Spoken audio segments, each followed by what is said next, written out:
Euzu billahi mineşşeytanirracim. Allah Teala ayta Kur'an'da Ya eyyühellezine amenu ati'ullaha ve ati'ur rasule ve ulil emri minkum. Ey iman getirушілер, Allah'a itaat kılığız, buysunığız, yani kuşkanların ütep, tıyganlarından tıyılıp, hem itaat itigiz, buysunığız Rasulge, Allah'ın ilçisine sallallahu aleyhi ve sellemge, şulayık ul kuşkanlarını ütep, tıyganlarından tıyılıp, hem de ul kursetken yoldan barıp, hem şulayık üzerinizden bulgan emirlerge, yaki başlıklarga buysunığız deyip Allah Teala buyurdu. Üzerinizden bulgan iş iyeleri, emirler, yaki emir iş iyeleri diyen sözden galimlerimiz eyte, bunda indi Müslümanların halifeleri, sultanları, galimler, qazilar, hem de imamlar, meşit imamları varsa da şuşu söz astına kire, yani emirler, iş iyeleri, iş başlıkları diyen sözge. İl başlığı devlet bilen öz halkı isiminden hem anın iminligi hakkına idara iterge tiyiş. Halife Ebu Bekir radallahu anh'ı eytken sahabelerge mine sizning başlık itip bilgilep koydular. Ama min bu sizden yaxşıрақ degan söz tugul. Eğer min haklı dep uylasagız, mine tirek bulığız, mine yardam itigiz degan. Eğer gadilsizligimni ko'rsagiz, mine söz bermegiz yoki meni tuzatigiz degan. Özüm Allah'a buysungan uçraqta gına mine buysunıgiz. Rabbimiz sözünden çıksam, sizning de menim alda buysunu buruşu bulmaz dep üstügüzden düşer dep Ebu Bekir radallahu anh'ı eytken. Yani Müslümanlar üzerine halifelerini, başlıklarını saylaganlar, lakin şuluk vakitte başlıklar, halifeler, onlar aldında şulayık söz bergenler, onların gahetlerine üzeri de ant etkenler, Allah Teala sözünden çıkmazqa, Allah Teala kuşkanlarını üterge, tıyganlarından tıyılırga, halıklarga gadil bulurga, eğer haksızlık kursagiz, düzeltirge deyip, hem Peygamberimiz sallallahu aleyhi ve sellem de eytken, dinun nasiha degen, din ul nasihat degen, nindi nasihat, kimge nasihat degeç, Peygamber sallallahu aleyhi ve sellem Allah'a hem anın ilçisine hem emirlerigizge degen, yani özünüzden bulgan emirlerini düzeltu, onlarga hak sözünü eytu, onlarının yalgışkanda, onlarını düzeltu, eytu haklıkını bu emirler Müslümanlarının da emirleri, başlıkları aldında bulgan buruşları hem gahitleri şuna şuşunday şartlar bilen Müslümanlar başlıklarına itaat iteler, hem de beyagat bireler, hem de başlıkları şunu üterge tiyiş, hem anın indi yaxşı örneği bulup tura Halife Ebu Bekir radallahu anh'ı. Ömer radallahu anh'ı eytken, menim tuğru yoldan taypılışımını kursagiz, meni tuzatigiz degen. Indi 5. halife degen dip atalgan indi Ömer ibn Abdülaziz eytken, men sizning aradan çıqqan birovgina bari Allah Teala menim jilkege siznikinden köpke ağırrak yükünü yüklegen degen, yani cevaplılıkını yüklegen. Müslümanların emirleri, imamları, qaziları şuşu Ömer ibn Abdülaziz rahimahullah eytkençe, onların üstüne Müslümanlar üçün cevaplılık yüklengen, hem onların cevaplılık üzeri üçüngüne tugul, akıl aslında bulgan kişiler, başka kişiler üçün de, hem onlar şuşu vazifanı üterge tiyişler, hem halk aldında bulgan üzerinin vazifaların ütep Allah Teala kuşkanını üterge, tıyganından tıyılırga, hem üzeri de düzelirge, hem halıklarını da düzeltirge tiyişler. Lakin indi bu halıklar üzeri saylagan, üzeri bilgilegen başlıklarga buysunganda nindi şart var? Peygamberimiz sallallahu aleyhi ve sellem eytken, la ta'ata li mahluqin fi ma'siyatil khaliqi. Мәхлукка, Аллаһка каршы, халык кылучыга каршы эштә буйсыну юк дигән. Һәм шушы ислам диненең һәм инде мусульманнарның төп билгеләреннән булып тора итагатьтә, буйсынуда, әмирләргә, имамнарга, Аллаһ Тәаләгә каршы була торган, Аллаһ Тәалә тыйган эшләрдә буйсынырга тиеш түгел, һәм бу буйсыну дөрес тә түгел. Әмма инде калган эшләрдә әмирләргә, башлыкларга мусульманнардан буйсыну ул Аллаһ Тәалә кушкан фарыз эш булып тора. Һәм бу хадистә Пәйгамбәрбез саллаллаһу алейхи ва саллям әйткән, каршы чыгыгыз димәгән, бәлки буйсыну юк дигән. Әгәр сезне харам эшкә буйырсалар, бу эштә буйсыну юк дигән. Икенче бер хадистә Пәйгамбәрбез саллаллаһу алейхи ва саллям әйтә, инде үзләрегезнең әмирләрегезгә буйсыныгыз. Алар залим булсалар да, аркагызны суксалар да, һәм дә кулыгыздагы малны тартып алсагыз да, ләкин инде әйткән, кайчан аңа каршы чыгарга була дигәч, куфрун бавах күрсәгез дигән. Ягъни ачыктан-ачык сезне күферлеккә чакырса, күферлеккә мәҗбүриләсә, шул вакытта аңа каршы чыгыгыз дигән. Ләкин ачыктан-ачык сезне күферлеккә буйырмаса, харам эшләргә мәҗбүр итмәсә, ул вакытта харам эшләрдә аңа буйсыну тиеш түгел, ләкин аңа каршы чыгу да ярамый. Һәм инде Пәйгамбәрбез саллаллаһу алейхи ва саллямның хадисе бар, үзегезнең әмирләрегезгә буйсыныгыз, хәтта сезгә читләвек хәтле башы булган кара кулны әмир итеп куйсалар да дигән Пәйгамбәрбез саллаллаһу алейхи ва саллям. Ягъни ачыктан-ачык сезне харам эшләргә мәҗбүр иткәнче яки халал әйберләрне сезгә турыдан-туры харам кылганчыга хәтле намаздан тыю кебек, ураза тотудан тыю кебек, мәсәлән, яки харам әйбер ашатуны мәҗбүриләү кебек, шундый эшләре булмаса, мусульманнардан булган әмирләргә каршы чыгу тыела. Һәм Аллаһ Тәалә әйтә, шулай ук инде әмирләрнең хаклары халык алдында, мусульманнар алдында, Allah Teala әйтә: "Валлазина истаҗабу лираббихим ва акамус-салата ва амруһум шура бейнәһум." Һәм алар Раббыларына җавап бирәләр, ягъни Раббыларына, Аллаһка буйсыналар, һәм намазларын укыйлар, һәм аларның эшләрендә бер-берсе белән шура кылалар яки киңәшләшәләр дигән. Әмирләр, башлыклар үз билдеге белән киңәшләшмичә һәм дә сорашмыйча, хәтта алар халифа булсалар да, алар әмер итәргә тиеш түгел. Бәлки Аллаһ Тәалә Коръәндә әйткәнчә, үзләренең кул астында булганнар белән булсын, хикмәт ияләре, галимнәр белән булсын, киңәшләшеп эш итәргә тиешләр. Һәм Аллаһ Тәалә Пәйгамбәрбез саллаллаһу алейхи ва саллямга да шура кылырга, сахабалар белән киңәшләшергә буйырган.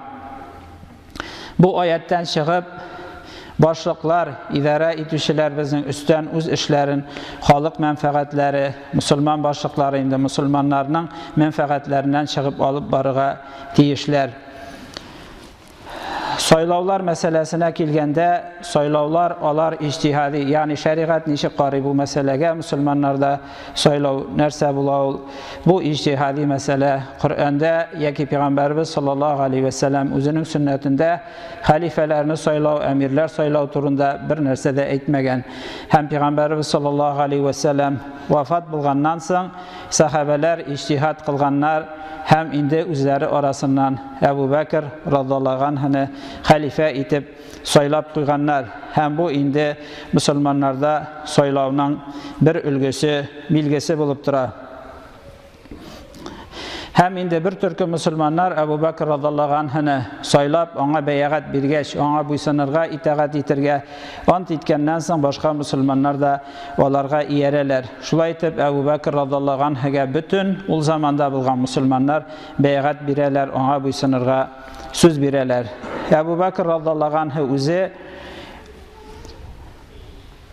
Умар радиллаһу анһуны, ягъни киңәшләшкәннән соң сахабалар белән Умар радиллаһу анһуны шушы киңәшләрдән соң үзе урынына билгеләп калдыра. Бу инде сайлау үрнәге түгел, монсы билгеләү үрнәге була. Ләкин ул билгеләү дә үз билдеге белән түгел, бәлки сахабалар белән киңәшләшеп чыкканнан соң ул шундый фикергә килә. Һәм Гомар радиллаһу анһуны үзеннән соң хәлифә итеп билгеләп куя. Госман радиллаһу анһуның хәлифә итеп сайлануы билгеле булганча инде Гомар радиллаһу анһу сахабалар арасыннан унысын, иң инде зиһенлеләрен, хикмәтлеләрен 10 кешене билгели һәм үзләре арасыннан шушы 10 кеше арасыннан берсен сайлап куярга әйтеп калдыра. Инде Госман радиллаһу анһу үтерелгәннән соң Мәдинәдә бер төркем мусульманнар үзләре Гали радиллаһу анһуга барып, шушы фитнәдән кутылыр өчен хәлифә үтерелгәннән соң инде мусульманнарны кире иминлеккә кайтарыр өчен Гали радиллаһу анһуга хәлифә булуын үтенәләр, сорыйлар һәм аңа бәйгать бирәләр, һәм шуннан соң инде башка халыклар да аңа буйсыналар һәм бәйгать бирәләр.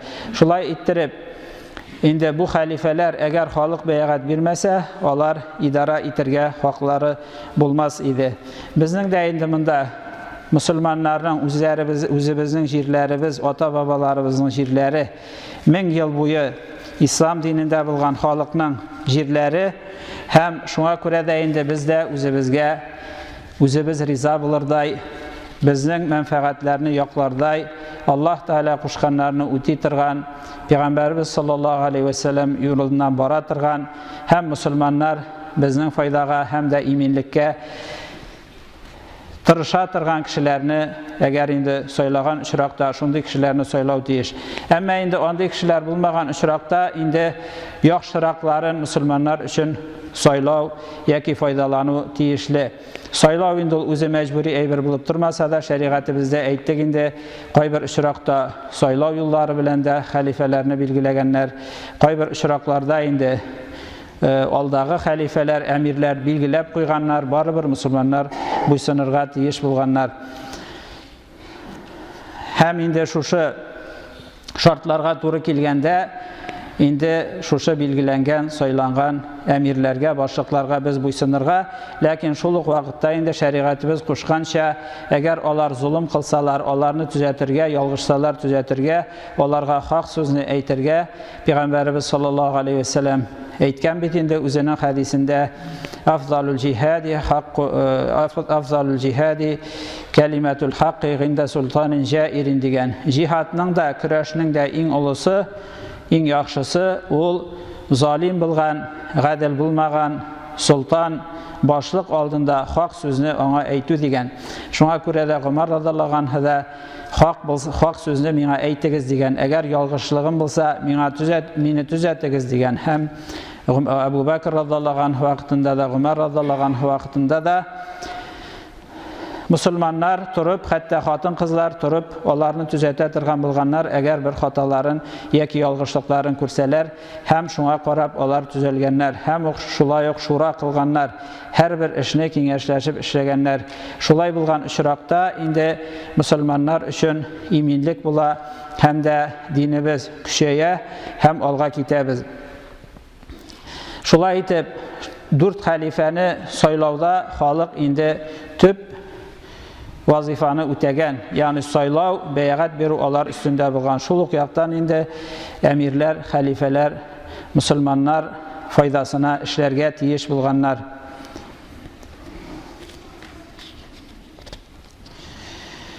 Бу эшләрдә кайберәүләр әйтергә мөмкин инде, мәсәлән, мусульманнар гына түгел, хәтта мусульман түгелләр дә ул сайлауда катнашуның нинди файдасы бар? Бер нинди мәгънәсез әйбер, барыбер безнең анда баруыбыз яки инде катнашуыбыз бер нинди файда китерми, бәлки барыбер алдап башкача аны язып куялар дигән. Ләкин Аллаһ Тәгалә безгә Коръәндә әйтә: "Ла юкаллифуллаһу нафсан илля усаха." Аллаһ Тәгалә сезгә булдыра алмаслык йөкне йөкләми ди. Ягъни булдыра алганын без эшләргә тиеш, калганын инде нәтиҗәсен Аллаһ Тәгаләдән сорыйбыз. Безгә хәерле имамнар, хәерле түрәләр, әмирләр, мусульманнардан үзләребездән булганнарны, я Раббым Аллаһ безгә билгеләсәң иде дип Һәм шулай ук Аллаһ Тәала әйтә: "Ла тазиру вазирату визра ухра". Һичбер кем дә башка кешенең йөген күтәрмәс ди. Һәркем үзе булдыра алган җәмгыятьне яхшыртыр өчен, динебез өчен файдалы булган, мөселманнарга файда китерә торган, киләчәгебез өчен, балаларыбыз, оныкларыбыз өчен тормышларны, дөньяларны яхшырту, хәләл, харамны аера торган, дугачы нәселләр калдыра торган шартлар тудыру безнең һәрберебез өстендәге бурыч. Ягъни өйдә ятып кына бер нәрсә эшләмичә, безнең өчен башкалар сайлап, безгә түрәләрне сайлап, яңадан инде безгә динне тоту авыр монда дип әйтү, бу инде дөрес булмый. Аллаһ Тәала әйткән: "Һәркем үзе булдыра алган йөкне күтәрә һәм дә шуның өчен җавап бирәчәк" дигән. Шуңа күрә дә без мөмкинчелегебезгә карап, үзебезгә мөселманнардан булган башлыкларны, әмирләрне сайларга, алардан да әле һәрберсен түгел, бәлки хикмәтлеләрен, яхшыларын сайларга тиешбез. Олы кешеләрне, хикмәтле кешеләрне, һәм һәркемнең үз сәләте бар. Кайбер кешеләрнең шулай идара итүгә сәләте бар. Пәйгамбәрбез саллаллаһу алейһи ва сәллям бит инде сахабаларның кайберләрен инде башлыклар итеп, әмирләр итеп куйган. Әмма кайберләрен киресенчә, син әмир булырга, башлык булырга ярамыйсың, син андый түрәлекне сорама дип, киресенчә яки шулда зикр итеп утыруың сиңа хәерлерәк дип әйткән. Шуңа күрә дә инде хәтта мөселманнар дигәндә дә алар арасында да төрлесе бар. Шуңа күрә дә бу эштә гадел булганнарын, чыннан да шул вазифаларны үти алырдайларын сайларга тырышырга тиешлебез һәм безнең өстәге бу бурыч. Бүген инде бөтен мәчетләрдә дә инде шушы сайлауга карата вагазлар, насихатлар һәм инде мөселманнарның фикере бу мәсьәләгә карата яңгырый инде. Шуңа күрә дә шушы вагазларда әйтелгәнчә, мөселманнар Россиянең тулы хукуклы гражданнары, җәмгыятебезнең күп санлы өммәте буларак үз көченнән килгәнчә ватаныбызның җитешсез якларын киметүгә үз өлешен кертергә тиеш дип әйтелә. Ягъни бу бит инде элекке замандагыча, ягъни куркып ятырга тиеш түгел, ачыктан-ачык инде дәүләт ягыннан да безгә әйтелә. Шушы илебезнең, ватаныбызның җитешсез якларын киметүгә үз өлешен мөселман өммәте дә кертергә тиеш ди. Һәм бу безнең бурыч. Ягъни теге менә мөселман түгелләр безгә ирек бирми, кыерсыта диергә урын юк. Киресенчә безгә әйтәләр: "Сез катнашыгыз шушы илебезне, чөнки бу ил бер кая да китми." Әйткәнебезчә, ата-бабаларыбыз да шушында яшәгән, безнең балаларыбыз, оныкларыбыз да иншалла ислам динендә булып, шушы җирләрдә, үзебезнең җирләрдә, үзебезнең динебезне тотып, Аллаһ Тәаланың ризалыгына бу дөньяда да, ахирәттә дә ирешергә тиеш һәм шуны телибез дә. Аллаһ Тәала инде безгә шушы эшләребездә ярдәмнәрен бирсә иде, һәм инде үзебездән килгән мөмкинчелекләрне кулланырга, үзебездән булган, мөселман булган, Аллаһ Тәаләгә буйсына торган кешеләрне үзебезгә башлыклар, әмирләр, түрәләр итеп сайларга Аллаһ Тәала насыйп итсен. Һәм инде бу эштә, ягъни башкаларны гаепләүдә, ягъни күп кешеләр гаепле инде, менә безгә тегеләй, безгә булай, безгә ирек бирмиләр дип. Ләкин Пәйгамбәрбез саллаллаһу алейһи ва сәлләмнең шушы хәдисен онытмаска кирәк. Ни өчен соң без, түрәләребез безнең мөселманнардан түгел? Ни өчен соң без мөселман түгелләр кулында дигәндә, Пәйгамбәрбез саллаллаһу алейһи ва сәлләм инде мөхаҗирләргә әйтеп калдырган: "Я мәхшәрәл мөхаҗирин", эй мөхаҗирләр дигән. 5 төрле әйбер ди, әгәр шул фитнәләр сезгә килсә, һәм шул фитнәләрне, сынауларны үтмичә шул әйберләргә юлыксагыз, андый хәлләрдән мин Аллаһ Тәаләгә сыенам дип әйтә. Һәм инде бу билгеле хәдис, Пәйгамбәрбез саллаллаһу алейһи ва сәлләм әйткән инде, әгәр бер кавымда зина таралса, һәм инде ул зинаны инде ачыктан-ачык кыла башласалар, ул вакытта инде аларга ата-бабаларында булмаган яңа җирләр килүне көт дигән. Һәм буны инде без күреп тә беләбез. Бу инде мөселман түгелләр турында түгел, хәтта мөселманнар турында әйтелгән бит инде. Мөхаҗирләргә әйткән: "Әгәр шундый әйберләр сезгә килсә" дигән. Шундый әйберләр белән сыналсагыз дигән.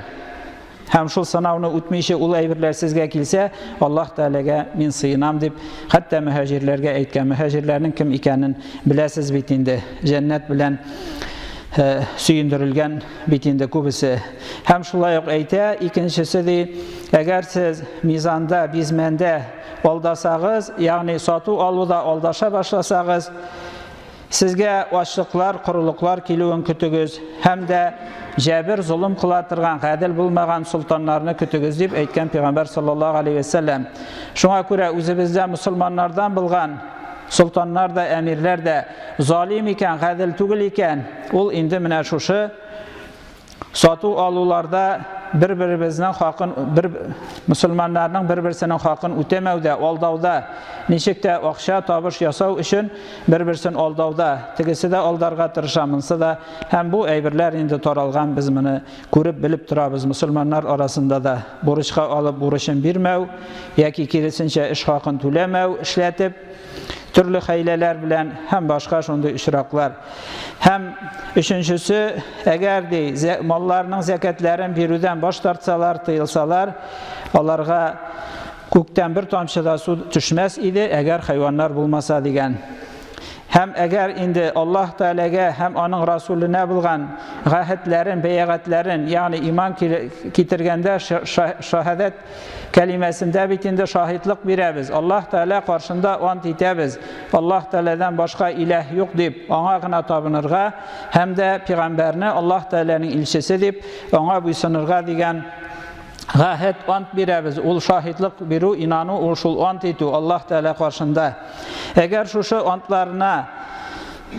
антларын бозсалар ди, шушы иман кәлимәсенә туры килмәсәләр, аларга дошман үзләреннән башка булган дошманнарны султан итеп куяр Аллаһ Тәгалә дип әйткән.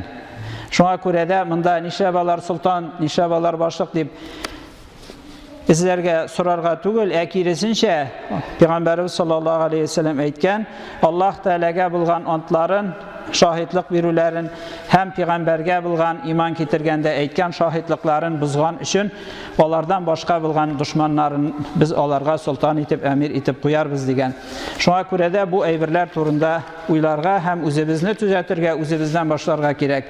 Үзебез төзәлсәк, әлбәттә Аллаһ Тәгалә безгә, Аллаһ Тәгалә изге бәндәләргә, изге кавемнәргә кафирләрне султан итеп, әмир итеп куймый. Әгәр ул халык изге булса, тәкъва булса, һәм аларның кулларында булган малларын алырлар.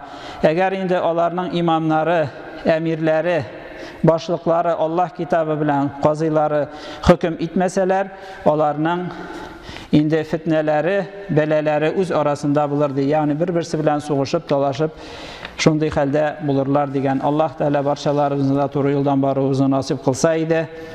Үзебез дә Аллаһ Тәгалә кушканнарны үтәп, тыйганнардан тыелып, башлыкларыбызны да үзебезгә яраклы булган ислам дине өчен файдалы, милләтебез, динебез өчен файдалы булган кешеләрне сайларга Аллаһ Тәгалә насип итсен. Һәм шул ук инде бездән сәбәбе шул булса, шулай инде Аллаһ Тәгаләдән сорыйбыз, гадел булган безгә имамнарны, султаннарны билгеләсә иде, Аллаһ Тәгаләнең бу дөньяда да, ахирәттә дә рәхмәтенә ирешә торган үзебезгә дә, аларга да. Гыйбадаллаһи усикум ва нафси битақваллаһ, инналлаһа мa'ал-лазина тақав вал-лазина хум мухсинун. بارك الله لي ولكم في القرآن العظيم ونفعنا وإياكم بالآيات وذكر الحكيم إنه هو السميع العليم الغفور الرحيم المجيب الدعاء وتوبوا إلى الله أيها المؤمنون لعلكم تفلحون.